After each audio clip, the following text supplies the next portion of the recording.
Hi, welcome to our channel where we share the most intriguing stories. When a century-old Kentucky farm becomes the target of a power-hungry HOA chairwoman, Jonathan John Brooks faces an unexpected battle. Armed with his loyal dog, Ranger, and an unyielding sense of justice, John must protect his family's legacy against mounting threats, lies, and a scheme to destroy everything he holds dear.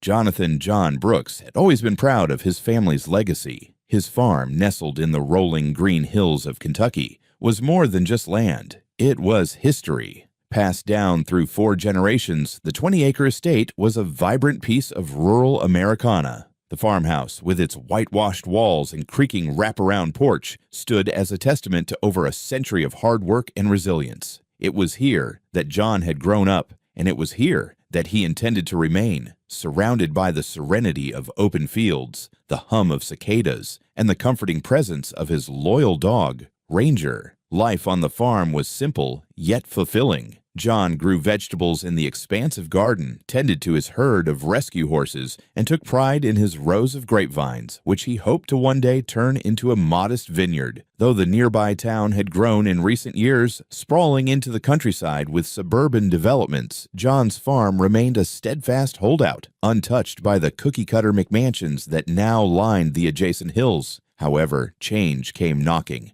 quite literally. 6 months earlier, a new neighborhood had sprung up on the Johnson family's former farmland next door. Dubbed Silver Hills, the development boasted luxury homes, neatly trimmed lawns, and a notoriously strict homeowners association, an HOA. At first, John had barely paid attention to the construction noise and the sudden influx of SUVs. He wasn't part of their suburban world, and he intended to keep it that way. Then came the letters. One by one, envelopes from the Silver Hills HOA began to arrive in John's mailbox. Each letter was the same, an invitation, though it felt more like a demand to join their association. The letters promised improved property values and a more harmonious community aesthetic, a thinly veiled jab at the rustic charm of John's farm. At first, John ignored them. His neighbors, other small farmers in the area, did the same. Their independence was sacred, and none of them wanted to surrender their freedom to an HOA. But the letters didn't stop. Each one became more insistent, urging John to reconsider and threatening to escalate the matter. He began to sense an undercurrent of hostility in their words, a determination to bring his land under their control. Things escalated further one breezy morning when a sleek white Range Rover pulled up to John's gravel driveway. Out stepped a woman who radiated authority and entitlement in equal measure. Dressed in designer shoes and clutching a leather-bound planner, she introduced herself as Karen Winslow, the chairwoman of the Silver Hills HOA. Ranger, ever protective, growled low in his throat, his hackles rising. Karen shot a disapproving glance at the dog before turning her sharp gaze to John.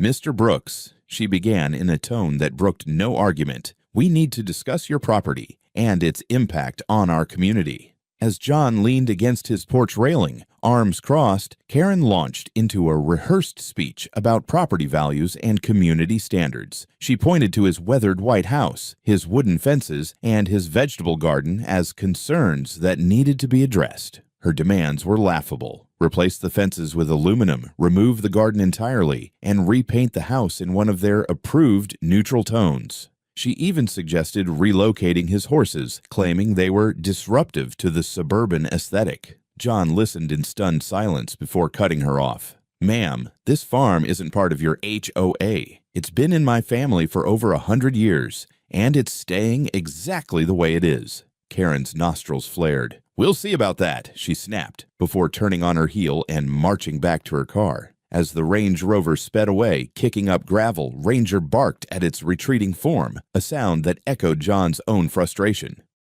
Karen Winslow's visit left a sour taste in John's mouth, but he tried to brush it off. He had dealt with pushy people before, and he figured that would be the end of it. However, Karen was not one to back down. Just 2 days later, an official-looking letter arrived in John's mailbox. The envelope bore the Silver Hills HOA logo, and its contents were even more audacious than Karen's earlier demands. The letter detailed a list of violations on John's property: the unpainted fences, the vegetable garden visible from public roads, and the presence of livestock, which they claimed was a nuisance. Most infuriatingly, it concluded with a demand that John allow the HOA to inspect his property within the week to ensure compliance with their regulations. John was livid. He knew that his farm was entirely outside the HOA's jurisdiction and had the deeds to prove it. Ignoring the letter, he instead reached out to his attorney, Liana Rivers, a sharp, no-nonsense professional who had handled his family's legal matters for years. Liana reassured John that the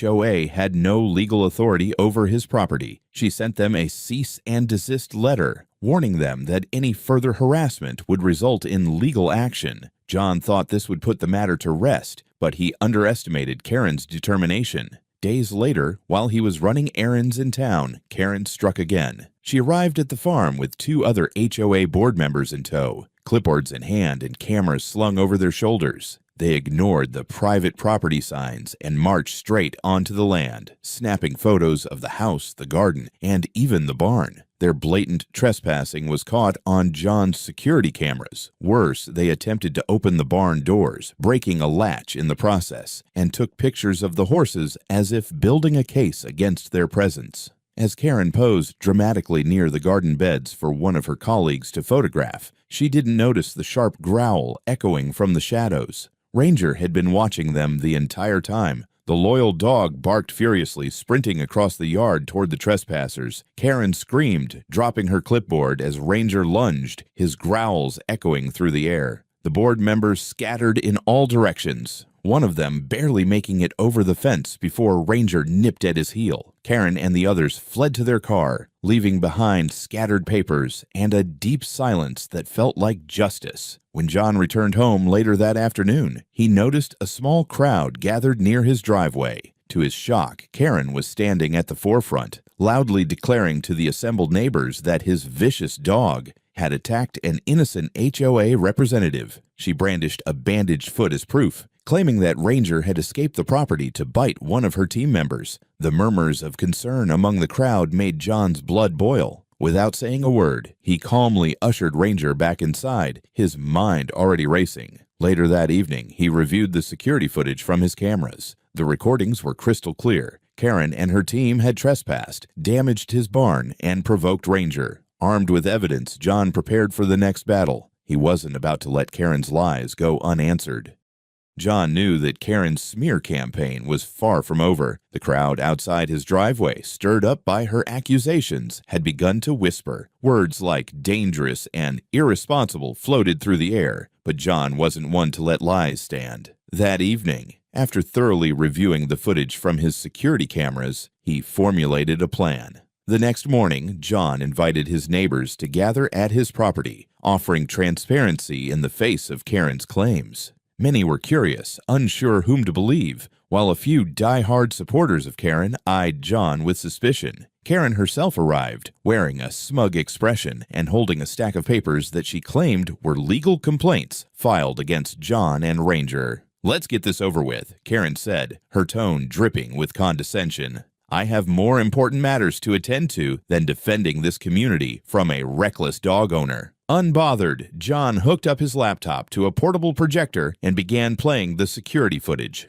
The crowd watched as Karen and her team blatantly ignored the no trespassing signs, stepped onto John's property, and photographed every corner of his land. Gasps erupted when the footage showed them breaking the latch on the barn and peering inside. The final blow came when they saw Karen pose near the vegetable garden, completely unbothered by the barking of Ranger, until the dog charged to defend his territory. The video clearly captured Ranger staying within the property boundaries, proving he hadn't attacked anyone unprovoked or left the premises. The moment when one of Karen's team members tripped and fell during their hasty retreat drew a mixture of stifled laughter and shaking heads. Karen turned crimson, her confidence visibly shaken. "This doesn't prove anything," she blustered. "Your dog is still a threat." John's voice cut through the growing murmurs of the crowd. "The only threat here is you and your team breaking into my property, damaging my barn, and spreading lies about my dog." He then pulled out copies of the footage, neatly compiled for the police. "And now you'll be held accountable." As if on cue, the sheriff's patrol car pulled up to the driveway. Deputy Michaels, a no-nonsense officer well acquainted with John, stepped out. "Mr. Brooks, you called." "I did," John said, handing over the evidence. "I'm reporting criminal trespassing, property damage, and false allegations against me and my dog." Karen tried to interject, waving her stack of papers. "This man is endangering the entire community. That animal—" "Save it for court," Deputy Michaels interrupted firmly. He reviewed the footage with a skeptical frown before turning to Karen. "Ma'am, this evidence directly contradicts your claims. You and your team had no right to enter Mr. Brooks' property." Karen's face contorted in indignation. "This is ridiculous. I'm the HOA chairwoman. I was protecting property values." Deputy Michaels shook his head. "That doesn't give you the right to break the law. You're under arrest for trespassing and property damage." As he cuffed her, Karen's protests grew louder, but the crowd seemed to have made up their minds. Her supporters stepped back, some muttering apologies to John. As Karen was escorted to the patrol car, one of her board members, still nursing the bite on his leg, attempted to slink away. John stopped him with a pointed look. "You can explain to the sheriff how you got that bite while trespassing." The man stammered, but had no defense. Deputy Michaels added him to the growing case against the HOA. But the revelations didn't stop there. Upon inspecting the damage to the barn, John discovered that one of the team members had knocked over a piece of his farming equipment, breaking an expensive hydraulic pump. The total repair costs now exceeded $15,000. With Liana's help, John prepared to include these damages in the case. As the sheriff's car drove away, the remaining neighbors approached John. Many apologized for doubting him, while others thanked him for standing his ground. The mood shifted. The crowd that had initially come to condemn him now saw him as a victim of Karen's overreach. That evening, as John stood on his porch, Ranger lying contentedly at his feet, he felt the first sense of relief since the ordeal began. Karen had underestimated him, and now she would face the consequences of her hubris. Karen's arrest was only the beginning of the legal battle that lay ahead. The evidence John presented, security footage, property deeds, and damage estimates formed an airtight case. Liana Rivers, his trusted attorney, moved swiftly, filing charges for trespassing, defamation, and property damage against Karen and the Silver Hills HOA. The case gained traction quickly, with court dates set for both criminal and civil proceedings. In the days following her arrest, Karen became uncharacteristically quiet, no doubt strategizing with her lawyers. But her silence was short-lived. By the end of the week, anonymous flyers began circulating in the neighborhood, accusing John of being a dangerous neighbor and painting his farm as a safety hazard due to his vicious dog and unregulated activities. The flyers were riddled with misinformation, claiming John's farm lowered property values and alleging violations of county codes. John's neighbors, however, were growing wise to Karen's tactics. Several of them came forward, sharing their own experiences with her overreach. One resident revealed that Karen had fined them for planting flowers without HOA approval, even though they lived on a property excluded from the HOA. Another neighbor recounted Karen's attempts to coerce them into selling their land for community expansion. Despite the growing support for John, Karen was not finished. Late one night, under the cover of darkness, a group of vandals broke onto John's property. They tore down sections of his fence, spray-painted insults on his barn, and overturned several vegetable beds. One of the cameras captured a glimpse of Karen's unmistakable white Range Rover parked just outside the property line during the attack. John reported the incident to the sheriff's office immediately, adding vandalism to the growing list of charges against Karen and her accomplices. The damage was extensive, costing thousands in repairs and lost crops. But Karen's biggest mistake was leaving a trail. One of the vandals had dropped a phone during the chaos, which the police quickly traced back to a Silver Hills HOA board member. The discovery led to a further escalation in the case. The vandal's phone contained text messages linking the attack to Karen, who had orchestrated the entire incident in an effort to intimidate John into backing down. Instead, the evidence only strengthened his resolve. The community began to rally around John. Farmers and neighbors alike offered their help to restore the damaged property, while some residents of Silver Hills started questioning Karen's leadership. A petition circulated, demanding her immediate resignation from the HOA. As the case headed toward trial, Karen's allies grew fewer and her desperation more apparent. John, meanwhile, stood firm. He refused to be intimidated and vowed to see justice served, not just for himself, but for everyone Karen had wronged in her relentless pursuit of control. The court ruling came as a seismic shift for both John and the entire Silver Hills community. The evidence against Karen was overwhelming. The judge not only upheld John's claims, but also condemned Karen's behavior as blatantly abusive and unlawful. She was found guilty of trespassing, defamation, and orchestrating vandalism, resulting in an order for her to pay $25,000 in damages to John alongside the $15,000 for property repairs. Additionally, the Silver Hills HOA was fined $50,000 for its complicity, which included Karen using association resources to fund her smear campaign. Karen was sentenced to 11 months in county jail, a ruling that shocked many in the neighborhood, but served as a powerful message about the consequences of overstepping legal boundaries. As news of the case spread, the local media turned it into a cautionary tale, with headlines like HOA Tyrant Meets Justice and Farmer Stands Tall Against Suburban Bullying. But the most significant change came from within the community. Many Silver Hills residents, embarrassed by Karen's actions, began reaching out to John with apologies and offers of support.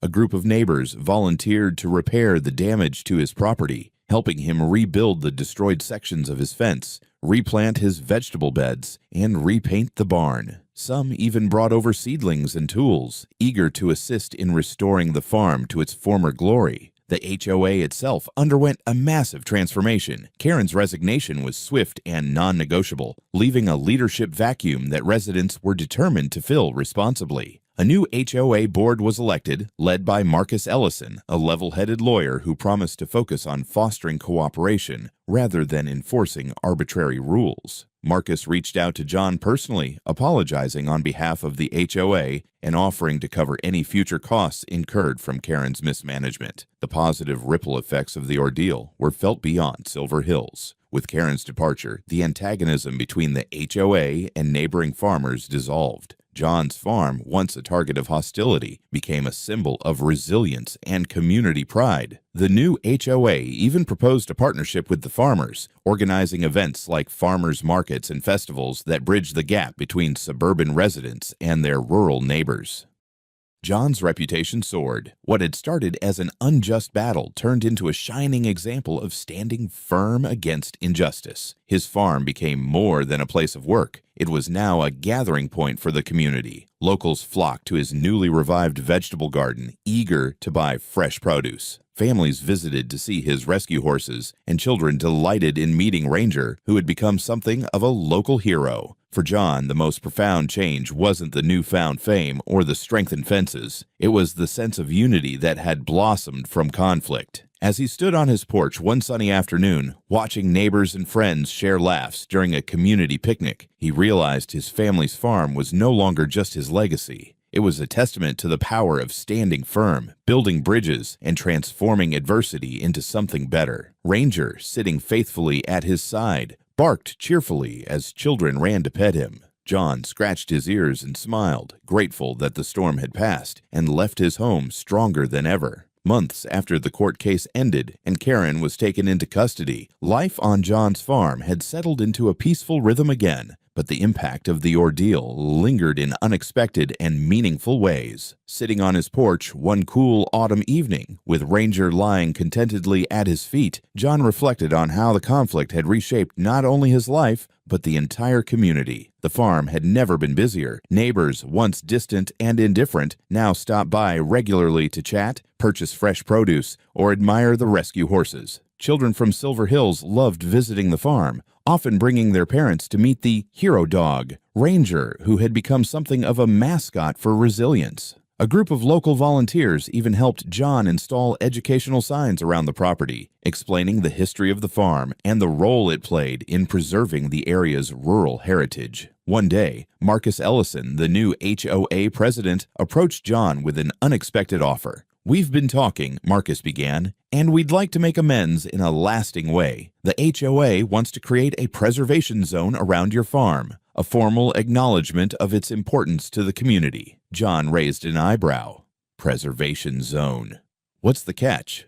"No catch," Marcus assured him. "It would protect your land from future encroachments." The HOA would also help fund projects to restore and maintain the historical structures on the property. Think of it as a goodwill gesture and a way to remind everyone what we almost lost.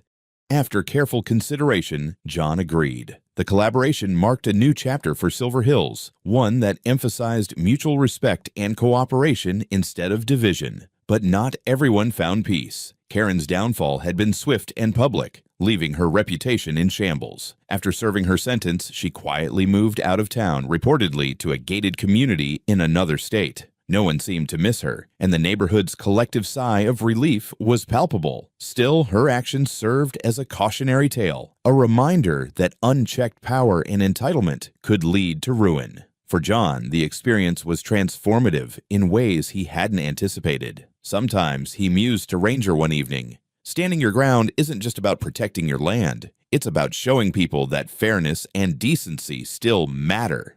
The farm, which had once felt isolated, now felt like the heart of a growing, supportive community. The farmers' markets hosted on his property became a monthly highlight, bringing together suburban families and rural neighbors in a way John had never thought possible. Even the local paper ran a feature titled "The Farm That Saved a Neighborhood," crediting John with fostering unity in a place once marred by tension. The greatest satisfaction, however, came not from public recognition, but from the quiet moments. Watching the sunset over the rolling hills of his family's land, hearing the soft clucking of chickens or the rhythmic chewing of horses in the pasture, John felt a profound sense of fulfillment. His farm was more than a patch of earth. It was a living, breathing legacy, one that stood firm in the face of adversity. One afternoon, as John was mending a fence along the property line, a young family from Silver Hills stopped by with a basket of baked goods. The father shook John's hand, thanking him for setting an example for the community.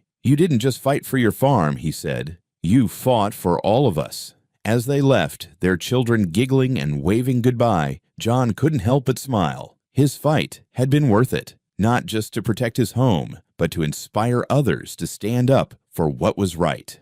On the next 4th of July, John hosted his first community barbecue. The fields were filled with families spreading picnic blankets, children chasing each other, and the smell of grilled vegetables wafting through the air. Marcus raised a toast, thanking John for being the soul of the neighborhood. As everyone cheered, John looked around and felt something he hadn't in years: genuine connection. In the end, John realized the battle with Karen wasn't just about winning a fight. It was about rediscovering what it meant to be part of a community, one built not on power or rules, but on respect, resilience, and shared humanity. As the sun dipped below the horizon, painting the sky in hues of orange and purple, John leaned back in his chair, a contented smile on his face. The farm had survived, stronger and more cherished than ever, and so had he.